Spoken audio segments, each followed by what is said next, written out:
guys, welcome back to 428 Shibuya Precinct. This is TJ Gamer Girl signing on. So, last episode, we got more bad endings. I think one of them was because I was curious as to what happened to Osawa. But the other one is I need to figure out what that one is. The loud voice echoed through the pool hall that served as SOS headquarters. Establishment for playing pool. Oh, okay. That kind of pool hall. What do you mean you're leaving? Susumu was positively red in the face. You're our founder, Achi. You can't just up and quit. Susumu had been almost like a younger brother to Achi. If anyone was going to try to stop him, Achi knew full well it would be Susumu. Look, I'm not gain leader material. All I've been trying to do is make sure we're all able to have fun. That's not true, Susumu said. Think about all that stuff you taught us. Don't you remember? Every man gets to make one request in his life that cannot be denied. Those are your words, Achi. Did I say that? It's the heaviest thing you've ever said. Then, to Achi's consternation, Susumu got down on his hands and knees. I'm begging you, please don't leave. Without you, SOS is nothing. Achi could feel his conviction waver. I'm begging you here, from one man to another. This is my one request.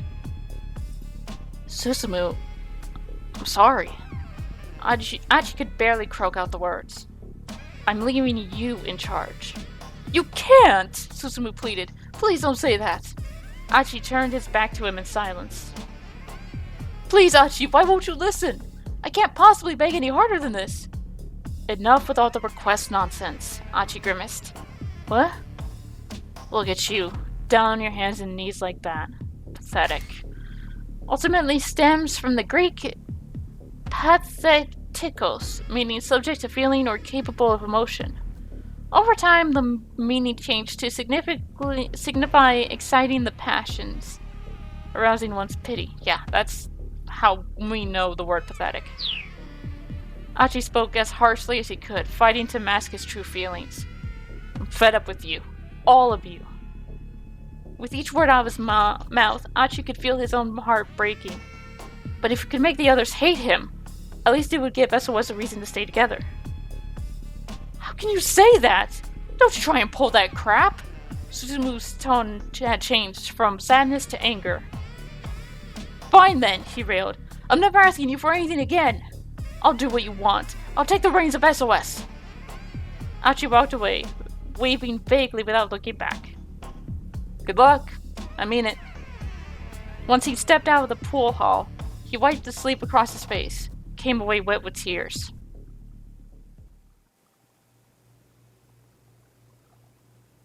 Sometimes I think that maybe I could apologize to those guys and we could go back to the good old days again.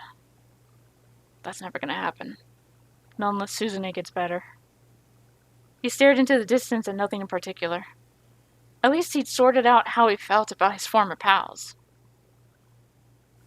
Is there nothing that can help your sister? Hitomi asked. She needs a heart transplant. And the problem with heart transplants is that the timing is tricky. The act of surgically implanting one person's heart into another body, such an operation is typically only performed on a patient with severe heart disease who cannot survive without a new heart. There are strict requirements that must be met. However, chief among them that the donor must first be brain dead. Jesus Christ! Even if there's a donor available, the transplant has to be performed within 4 hours or things get dicey. Because lack of oxygen causes damage, referred to more ischemia damage, in any organ removed from the human body, a transplant must be carried out and blood circulation restored within a certain time window, known as total ischemic time. In the case of a heart transplant, total ischemic time is only 4 hours. Helicopters and charter jets are frequently used to rapidly transport hearts for such operations. Oh, wow. I didn't realize. Someone with a heart that's a match for Suzune would need to die somewhere near her. Somewhere that could perform the surgery within that 4-hour window. The odds of that happening are so small, it would almost be a miracle. Which is what my sister's been waiting for. Achi thumped the left side of his chest.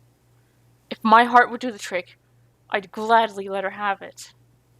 Damn it! I've got a strong heart, too. He thumped himself on the chest again and again. He didn't mention it to Hitomi, but Suzune's blood type made finding her a heart transplant even more difficult. She had Bombay blood. Bombay blood? A type of blood that does not correspond to the more common types of A, B, O, or AB. Interesting. In some instances, a standard blood typing yields a result of an O in such individuals. First discovered in the city of Bombay, now Mumbai, on India's west coast, the blood type takes its name from that city due to its relatively high incidence rate among the inhabitants. It was one of the rarest blood types in the world. Are scarce enough that even nationwide blood centers seldom have them in sufficient supply. For this reason, when such blood types are discovered in everyday testing, samples are quickly taken to be frozen and stored at temperatures lower than 80 degrees below centigrade. So they have it. Apparently, there were only a few dozen people in all Japan who had it. If Suzune were to ever receive a heart transplant, it would need to be from someone who also had Bombay blood. Achi? Hitomi sounded like she was on the verge of tears. Wow, she must really feel bad for Suzune. If you did manage to find a heart for your sister, what would you do? What do you mean? Say, if you happened across someone who was a donor match. I would do anything. Is that what the assassin meant? Oh no! Anything. Yeah, whatever it took. I'd risk my own life if it meant helping Suzune. I mean, at that point, I'd assume God had granted me a miracle or something, you know?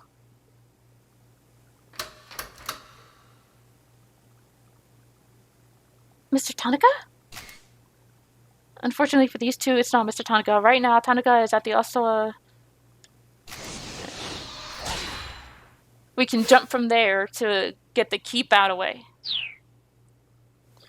Hitomi's voice was barely a squeak. For a moment, all was silent. Maybe it's just a cat, and this is to get Toma's keep out. Achi suggested. Or not. Suddenly, someone hit the door hard. It sounded like they were trying to break the lock. You really think that's Tanaka? Achi asked. I'm not sure. If it were him, I think he'd probably say something. Achi grabbed Hitomi's hand. We'd better hide. Excuse me. The two of them slipped behind a large piece of plywood stage dressing. The door swung open with a loud creak. It's the guy with the cane! In stepped the man with the cane. What the heck? Achi whispered. What's he doing here? Gun drawn, the assassin prowled slowly around the storeroom. Achi and Hitomi crouched behind the plywood prop, trying not to make a sound. The man moved out of their line of sight. Achi gazed longingly at the door. Achi risked a peek around the corner of the plywood. He still couldn't see the man with the cane. The door was maybe 5 meters away. What should they do? They just needed to make a run for it? No, they needed to wait for a safer chance to escape.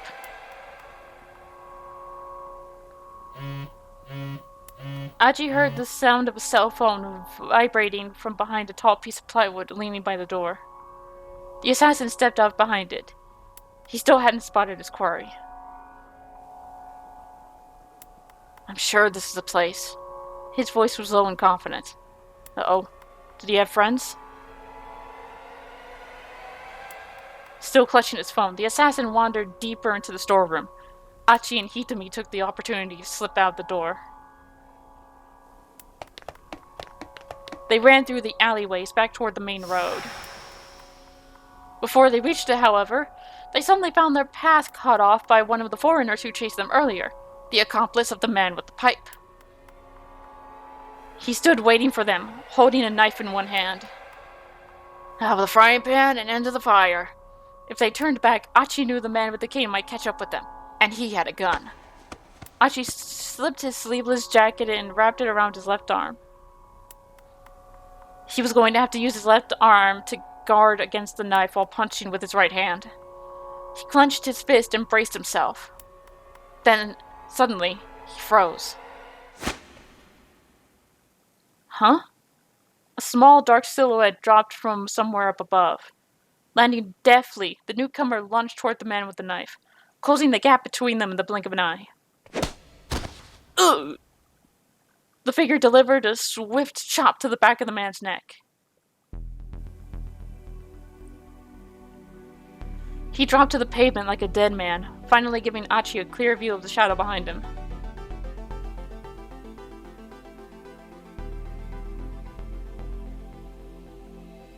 Achi couldn't believe his eyes. It was a small-statured young woman with Middle Eastern features.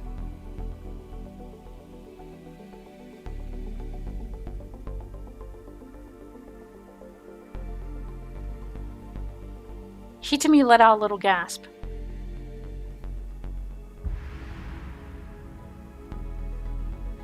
Canaan?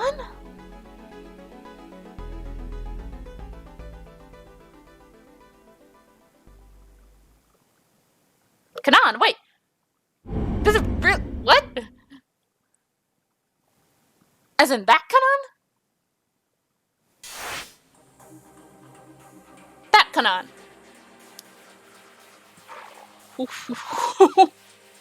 What? Alright, let's get Minorikawa's keep out again.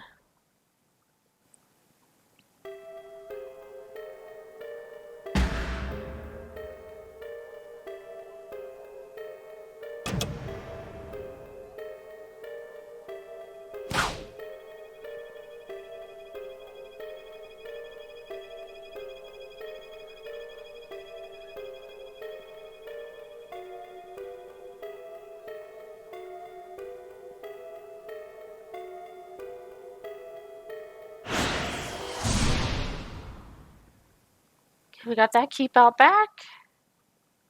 So we should be able to jump from Tama.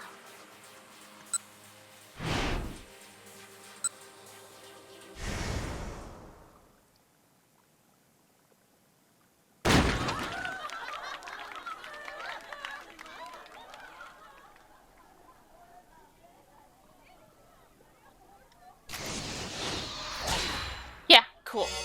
Alright, let's continue Minorikawa.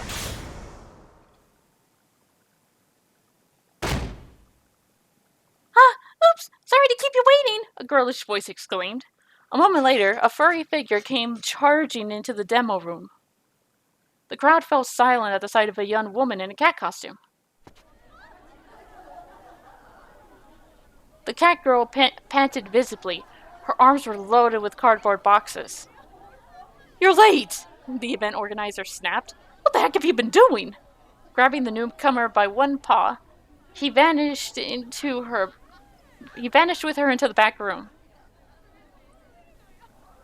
The chubby-cheeked girl wrapped up her magic routine and hurried after them.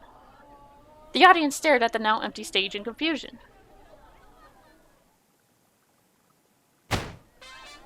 Several minutes passed before the organizer reappeared.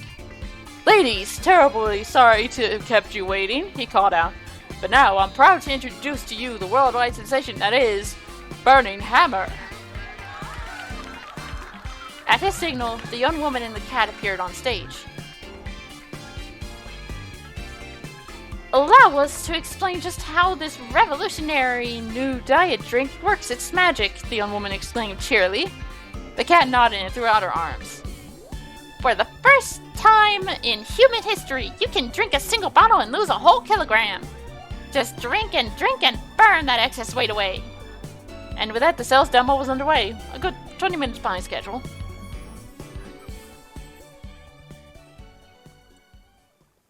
Five minutes into the presentation, things began to go awry.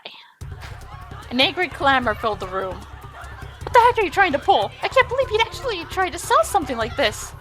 The outrage had been triggered by something the young woman on stage had said.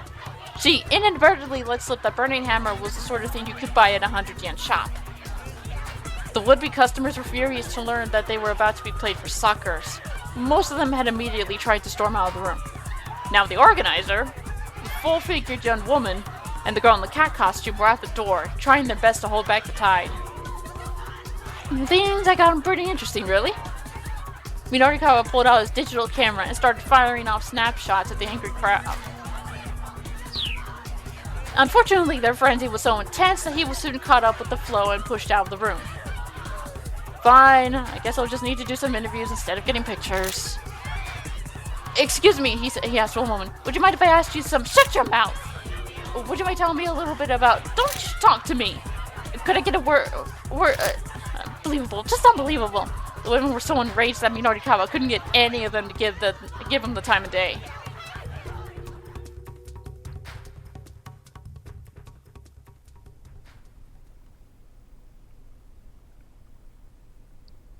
Before long, the entire crowd had surged out of the room and departed.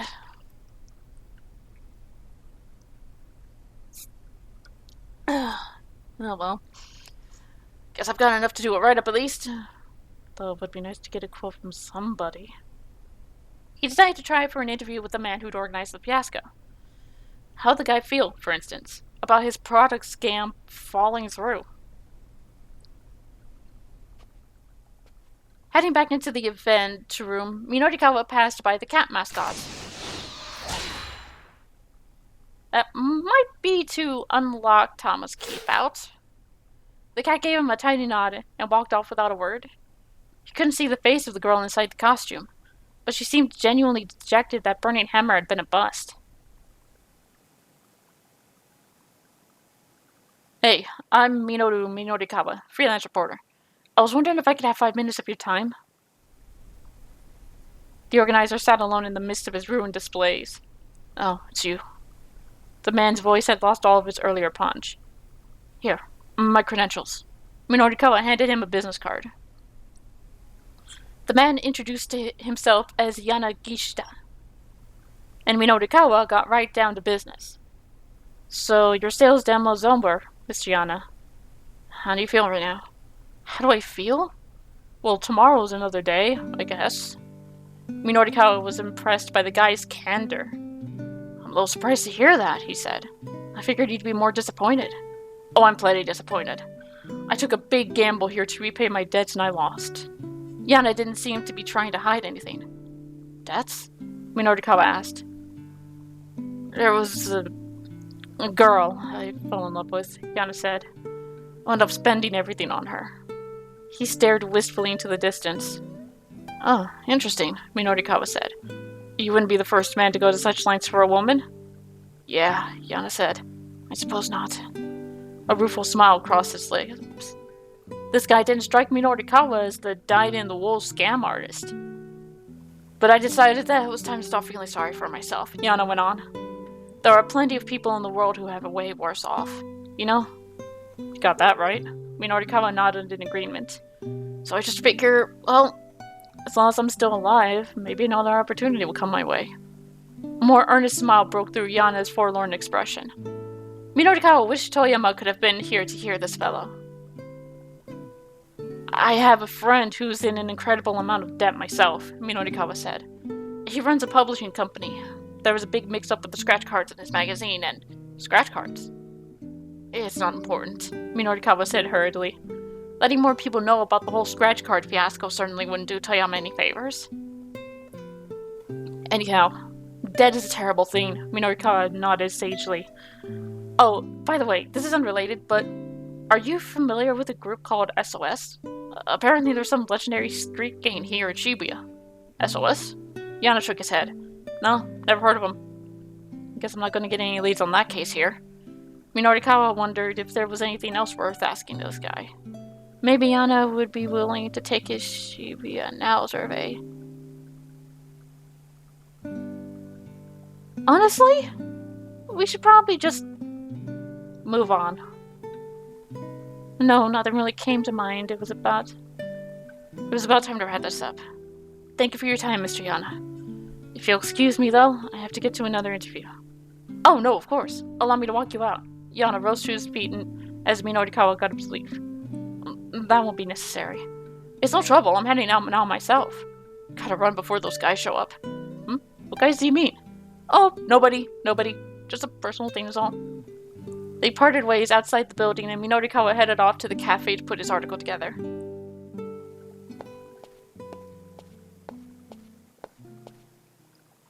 Oh, perfect timing. Oh, him! Minorikawa stopped short as a familiar voice cut out him. It was the man he'd spoken to earlier that afternoon about the surveillance cameras. Hey, come here for a sec. The man waved him over. What is it? I'm real busy right now. I've got a scoop for you. Saw it with my own eyes. Minorikawa raised an eyebrow. Give me the details.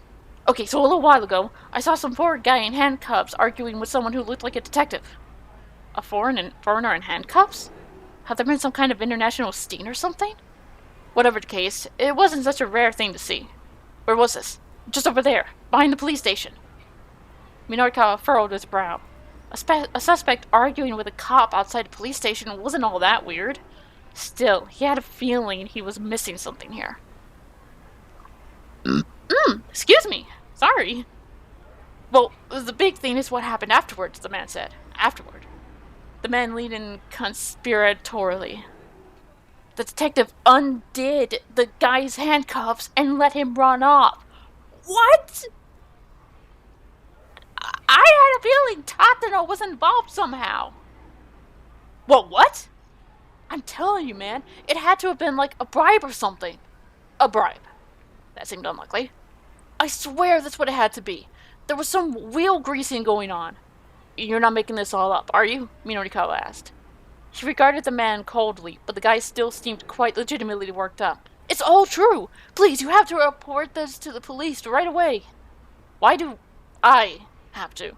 Minorikawa asked. If you have a tip for the police, go give it yourself. He didn't quite manage to stop himself from saying that out loud. No, I can't.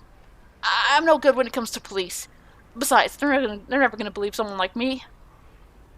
Okay, so maybe he had a point there. But you're some world-class reporter, right? The cops will totally take your word over that of a random nobody. Minorikawa didn't have time to debate the point. It was easier just to make the call. He phoned up the police and leave the tip. The man bowed repeatedly, looking pretty grateful. Thank you so much. I haven't been able to get any business done with those scary thugs around. What thugs? What line of business are you in, anyway? What? The man suddenly went pale. Oops. I gotta get going. He skittered off in alarm. Minorikawa was left to wonder what this guy's line of work actually was. But he had more important things to worry about at the moment. He hurried off in the other direction.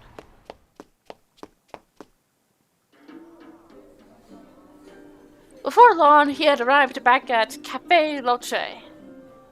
The clock on the wall showed that it was close to 2 o'clock. He had to somehow fill 6 more pages. I mean, he needs to probably fix those pages too when he's done. When he's done writing them up, double checking and all that. Before the loan company came to Heaven Publishing to collect. He booted up his laptop. What's with this coffee shop? Said a low, stern voice. You've got no good magazines here. Minorikawa looked up. An older man was complaining to one of the waitresses. It was the same guy who'd been yelling at his daughter earlier. Evidently, he'd been here at the cafe this whole time. Haven't you got any magazines for me to read? The man's face was a mask of irritation. Minorikawa glanced at the magazines in the rack. They were mostly geared toward a younger reader. The waitress sifted through the stacks and pulled something from the back. Perhaps this would be to your liking, sir, she said. She held out an issue of 4-star general gossip. Don't be ridiculous, the man spat dismissively. This is vulgar low-grade filth. I wouldn't even use the paper it's printed on for compost. That was a harsh way to put it, but Minorikawa couldn't fault him for speaking the truth. The man continued grumbling as he went back to his seat. Minordikawa headed over to the magazine rack himself and picked up the gossip. He opened the front cover and found the scratch card still inserted within. If these things were still out there, it was bad news. Toyama might end up in even further debt. Bah! Minorikawa yanked the scratch card out and tore it to bits. Sir, what are you doing? The waitress rushed to stop him, only for the pieces to rain down on her like confetti. The magazine itself is still perfectly readable, Minorikawa said. There's no problem here. He strolled back to his seat and gazed at his laptop screen. It still hadn't finished booting up. In the meantime, he decided to give Chiaki a call.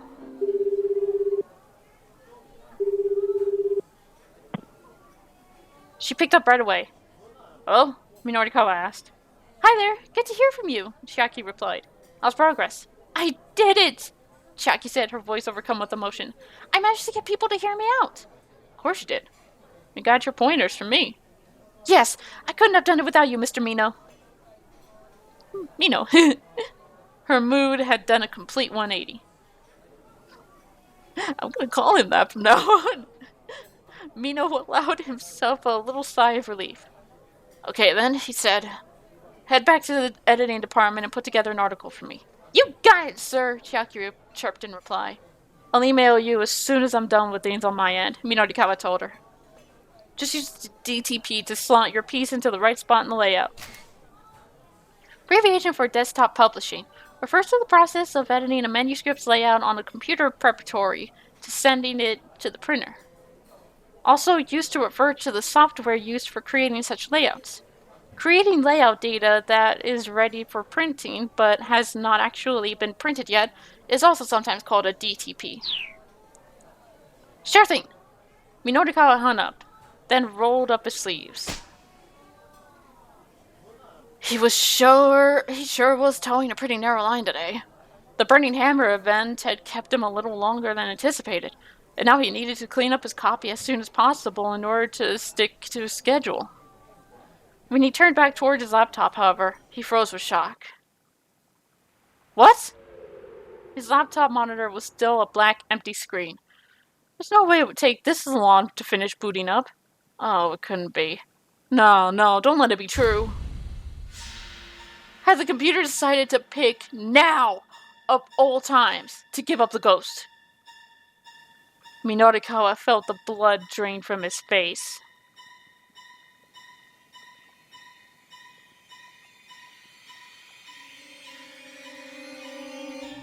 Either that or he just needs to plug it in because the battery's dead.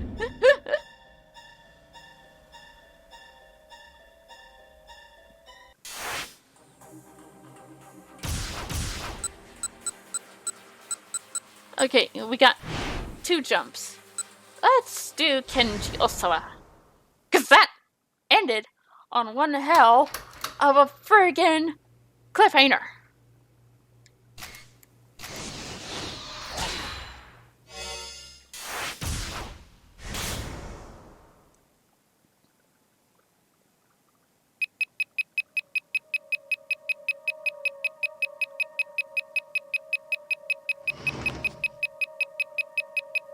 Director, if you have a moment. Tanaka poked his head into the kitchen.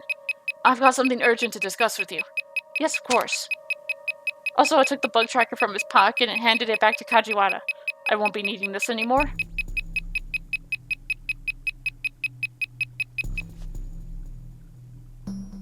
As soon as they left the kitchen, Tanaka leaned in close and whispered to him. I got an email from Hitomi. He showed his cell phone to Osawa. It looks like my sister is being held captive in a blue minivan somewhere in Shibuya. But that man is still chasing me, so I can't really go looking for it. The blue minivan? Allow me to handle this, sir. I'll figure something out. Also, I knew he trusted Tanaka for a reason. Thank you, he said with a bow. Oh, you wouldn't happen to know any place she might have gone, do you, sir? What? It's just that all she told me is that she's been moving around. I'm sorry, I don't really have any idea, Osawa replied. He was ashamed to say it. There wasn't a single place he knew of where his daughter might be inclined to go. Ah, I see. Tanaka, picking up on his discomfort, was visibly embarrassed himself. He hastened to change the subject. By the way, how did you talk with Mr. Makino go? I confirmed that he was behind the human testing, but I don't know who sent me those emails. Tanaka paused for a moment in thought, looking like he might have a hunch. Alright then, he said. We'll have to talk in more detail later. With that, the assistant director headed for the front door. Mr. Osoa, Kajiwara spoke from the kitchen door. Peeping in on me again, huh? Osoa grumbled. Thankfully, it didn't appear that the detective had overheard his conversation with Tanaka. Ah, good grief, that thing is noisy. If it's broken, why don't you just throw it out? The sounds from the bug tracker grew fainter and fainter. Something wasn't right. Osoa now realized... Mr. Osoa, Kajiwara said. This is my bug tracker. So? Osoa hopped. What I mean is, sir, this one isn't broken. What?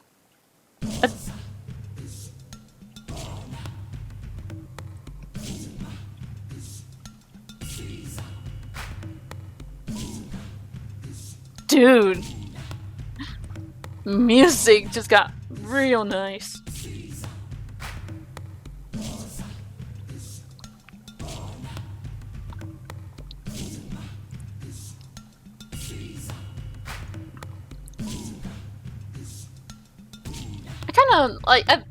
I'm a bit of a fan of like tribal sounding music. I just like the sound of it. Chill ran up Osoa's spine. He swallowed audibly. I pinpointed the source of the signal, Kajiwara said. It's coming from Mr. Tanaka. No, also I thought. I must have misheard. That. Hold on, say that again. I've located the source of the signal. It's coming from Mr. Tanaka. The detective repeated. This time, Osoa heard him crystal clear. I'm certain of it. Mr. Tanaka has a listening device on him. Osoa felt the blood draining from his face. If someone had been listening in on the conversation just now, then they'd heard about the email from Hitomi. If the kidnappers were the ones listening, that meant Maria's life was now in danger. I'll go after him, sir. Kajiwara broke into a sprint. Osoa followed close behind.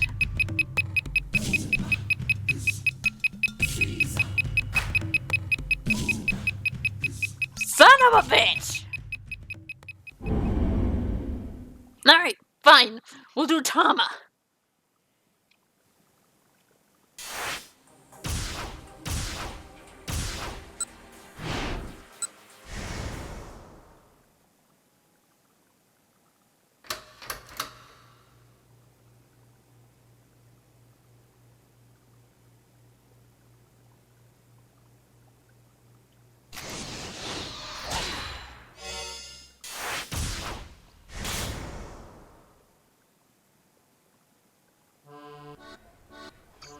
The sales demo is over, and against all odds, I managed to get paid. Money clutched in one paw, I head to the knick-knack shop to finally buy that necklace I can't stop thinking about. Hello? Anyone here? I call out. There's no reply. Is the shopkeeper out? Just a moment. Panting, the sales clerk comes scurrying into the shop behind me. Sorry about that. I just had to pop out for a sec. Whew. You would not believe what I just saw. He leans against the pillar, gasping audibly as he tries to catch his breath. You're here about that necklace. Do you still have it? Of course. Thank you so much. I have half of the money here, and the rest is in my... Oh. I suddenly remember something very important. Oh no! The sales clerk gave me a curious look. What's the matter? My wallet! It's still in here! I pat the costume around the tummy. So why don't you just take that outfit off? Well, I mean, the zipper's kind of broken. I wouldn't be having all this trouble if I could just get out of this darn costume. Kind of broken. It's way more broken than that.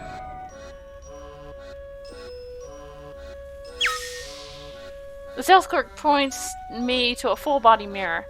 He's right. The zipper in the back is hanging open. Taking this thing off will be a cinch now. Oh, thank you! I give him a bow. I'm not sure you need to be thanking me, he says. No, I do. If you hadn't pointed that out, I might have let myself stay stuck in here forever. So really, thank you so much. I bow again and again.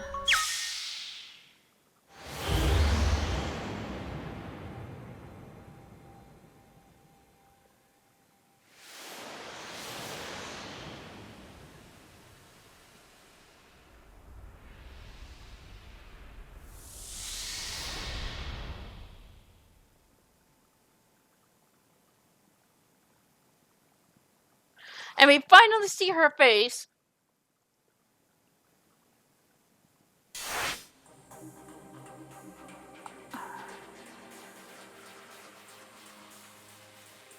No. Wait! It's Maria?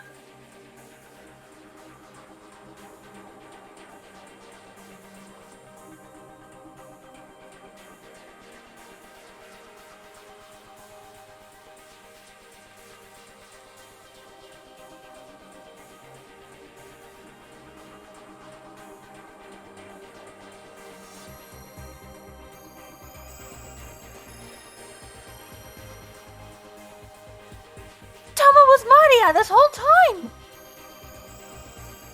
She escaped! Cool! What?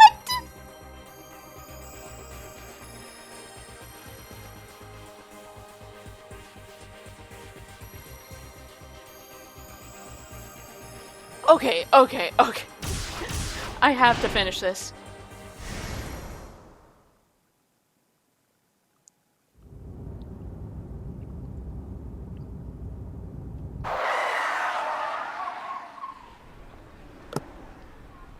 Dude, what are you doing? You're gonna get yourself killed. A frantic-looking man had jumped out in front of the car. Whoa, hey, what the hell are you doing? Kano sputtered. The stranger plastered its face against the passenger side window.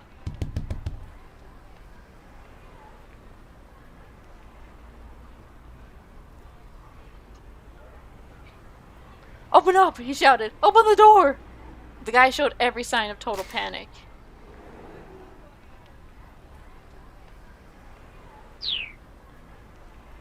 Don't do it, Stanley warned. Kano hesitated. It wasn't like they could just drive off with this fellow clinging to the car.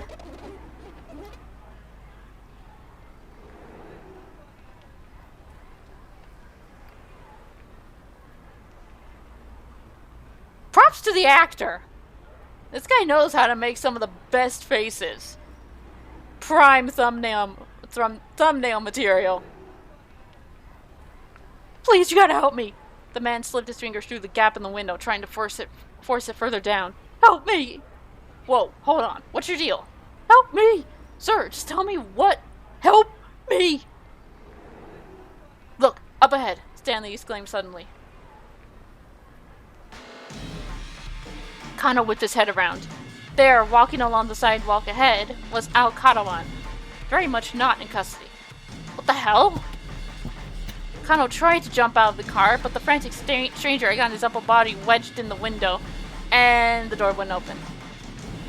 Stanley, his usual steely expression, replaced with a look of shock, exited on the driver's side and went after Al Katawan himself.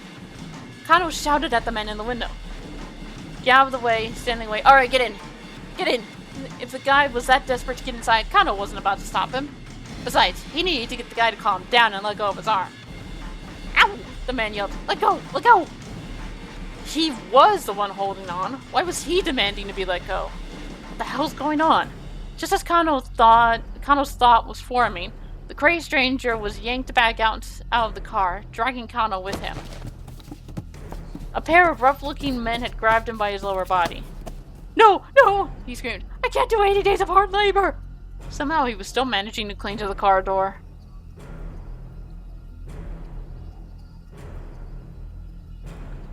Oh, wait, it looks like the windows... What?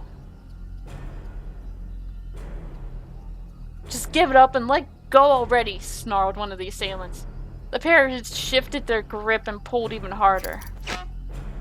Kano heard the sound of tearing fabric as the two toughs... They ripped his pants off! Just like that, the crazed stranger was stripped down to his boxers. He let out a pathetic wail. Aw, man!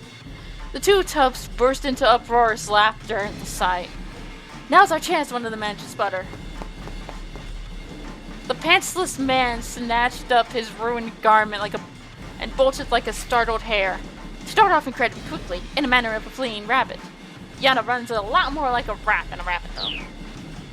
Still cackling madly, his two pursuers rushed after him.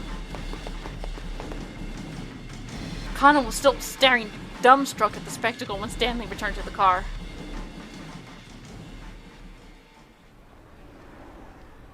No luck. I lost track of him. This doesn't make sense, Kano said, forcing him to refocus on the case. Al-Qadwan was taken back to the precinct. What's he doing walking free? Stanley gave him a dubious look. Have you seriously not figured it out? He asked. Or is this some kind of strange Japanese joke I'm not getting? What are you talking about? Kano replied. Do you know something I don't? Evidently, I do. Your detective Tateno let him go on purpose. That's the only explanation. Enraged at the suggestion, Kano took a swing at him, but Stanley coolly caught his fist. It's not me you should be punching, the American warned. It's Tateno.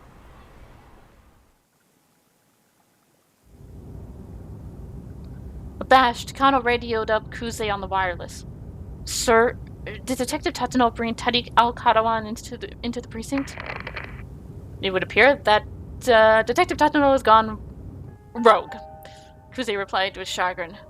He what? Surely Kano had misheard. We've received an eyewitness account. Someone saw him allowing the suspect to go free. No, it can't be.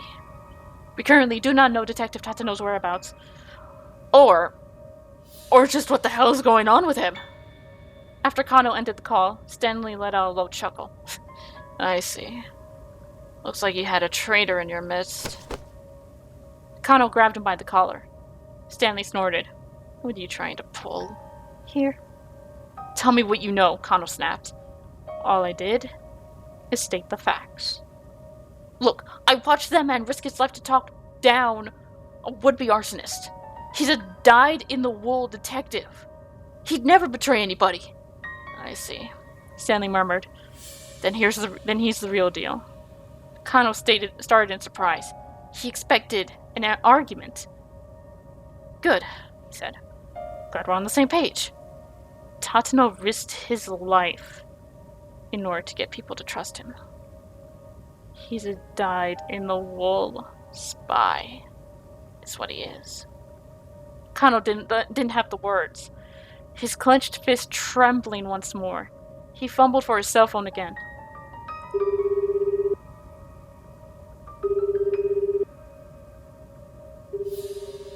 He dialed Tateno's number. The phone rang 5 times, but failed to connect.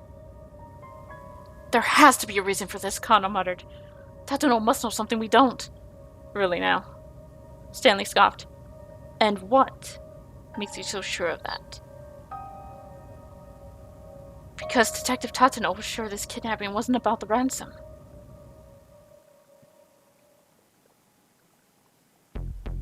Kano's mind drifted back to 9 o'clock that morning. Ahead of their stakeout at the Scramble, he was walking with Tateno through the halls of Shibuya Precinct. We're going to do a bang-up job out there, Detective Tateno, he chirped. He was maybe a bit too excited about getting to take part in such a major case. Tateno patted Kano on the back. You need to take a step back. You're not letting yourself see the forest for the trees. What do you mean, sir? What I mean is that this is no ordinary kidnapping. Tateno's words triggered a little revelation. You're talking about the location for the ransom handoff, aren't you? Kano said. It doesn't make sense for the criminals to pick such a major intersection. Warmer, Tateno replied. Kano frowned inwardly. He'd been so sure that was the answer. Have you thought about why they asked to have the sister make the handoff? Kano thought some more before answering. Because women are easier to deal with? He suggested, colder. If that was the case, why not pick the mother? No. What worries me is the fact that the Osawa girls are twins. They're having us send someone to the Hana who looks identical to the girl they kidnapped. What's going to happen when we do that? What is going to happen, sir? Kano asked. I'm not sure yet, but I have a feeling the kidnapper's plan hinges on it. The two exited through the precinct's main entrance. Up ahead, 4 rows of buildings stood tall against the backdrop of a bright blue sky. Tatsuno let out a quiet sigh. To think so many terrible things are happening out there on such a beautiful day. Solve one case, and another's waiting, he went on. As always. What is it about people that drives them to do such horrible things? A girl abducted out of pure greed. When I think of how our parents must feel, I almost can't bear it. They made their way toward the scramble. Tatsuno continued talking in a quiet voice. My father was a raging alcoholic. The house was always a complete mess. He was loud, violent. Never had any money, always reeked of booze. My mother, she would cry and cry. I was afraid to come home. Every day I stayed out playing as late as I could possibly manage. Kano could hear the pain in Tatsuno's voice. That life took too much of a toll on my mother. She died when I was still in grade school. And my father, he just got worse. I was there with him at the end, after he'd wasted away to almost nothing. Not the sort of childhood I'd ever wish on anybody. It sounds like you really went through a lot. Kano hated himself for uttering such an empty platitude. But he had no idea what else to say. Kano, as old as I am, I still don't really know what it is to be happy. I think that's probably because I've never known what it's like to have a happy family. Tatsuno sounded so forlorn. The only happiness I know to protect is other people's happiness. Kano heard in those words the soul of a true detective.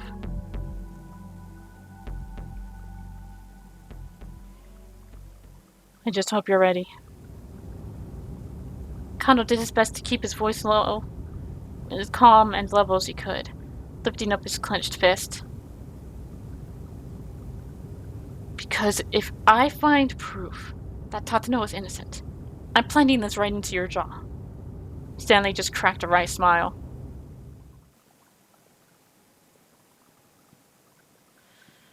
The traffic had finally diminished, and they rapidly drew close to their destination. I'm actually going to leave the episode here. Holy shit, we just had 3, technically 3, revelations. All at once. Like, when I was looking at this, like, with the person that helped Achi and Hitomi. The woman she called Canaan. I'm just thinking about that one anime that I've heard of. And then Maria was Tama the whole time.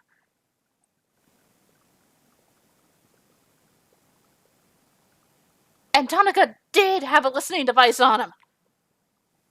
Oh my god. And now there's a possibility,